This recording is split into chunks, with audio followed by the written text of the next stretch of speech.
अभी इंडिया और पाकिस्तान के बीच में वॉर चल रही थी और रिसेंटली सबने सुना होगा कि सीज फायर हुआ है। तो इस सीज फायर का मतलब क्या होता है, और इससे रिलेटेड दो वर्ड्स और भी हैं जो बहुत ज्यादा कॉमनली यूज्ड होते हैं, जैसे सीज फायर है, ट्रूस TRUCE एंड आर्मिस्टिस।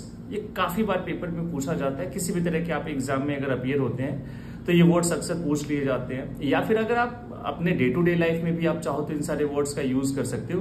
तो आज जानते हैं कि आखिर इन तीनों वर्ड्स में डिफरेंस क्या होता है। जो ट्रूस वर्ड होता है बेसिकली ये होता है कि जब भी दो पार्टीज या दो कंट्रीज अगर एक दूसरे पे अगर अटैक कर रही है तो होता है कि सिविलियंस को किसी तरह से परेशान न किया जाए, तो थोड़ी देर के लिए वो वॉर रोक देते हैं ताकि जो सिविलियंस हैं, जो आम जनता है, जो नागरिक है, उनको किसी तरह से क्षति ना हो, किसी तरह से कोई नुकसान ना हो।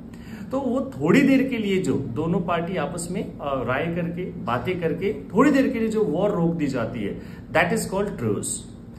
एक होता है सीज फायर जो अभी इंडिया एंड पाकिस्तान के बीच में हम देख पा रहे हैं। सीज फायर का मतलब क्या होता है? देखो, ये बाइंडिंग नहीं होता है। बाइंडिंग का मतलब क्या है कि जो कॉन्फ्लिक्ट चल रहे हैं दो कंट्रीज के बीच में, वो कॉन्फ्लिक्ट की वजह से, जो मुद्दे चल रहे हैं उस मुद्दे की वजह से ही तो लड़ाइयाँ होती है।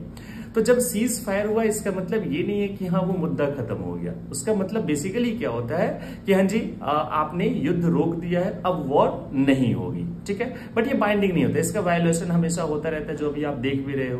कहीं ना कहीं ड्रोन अटैक है, बहुत सारी चीजें जो है वो अभी चल रही है। लेकिन एक फाइनल वर्ड होता है आर्मिस्टिस। आर्मिस्टिस जो होता है वो दैट इज बाइंडिंग। दो कंट्रीज आपस में बैठ करके फॉर्मल एक एग्रीमेंट करते हैं, और उस एग्रीमेंट के थ्रू क्या होता है कि कोई भी पार्टी, कोई भी कंट्री एक दूसरे पे अटैक नहीं करेगी, and this is very very binding. अगर इसका वायलेशन होता है तो आगे जाकर के दोनों कंट्रीज को बहुत ज्यादा प्रॉब्लम होने वाली है।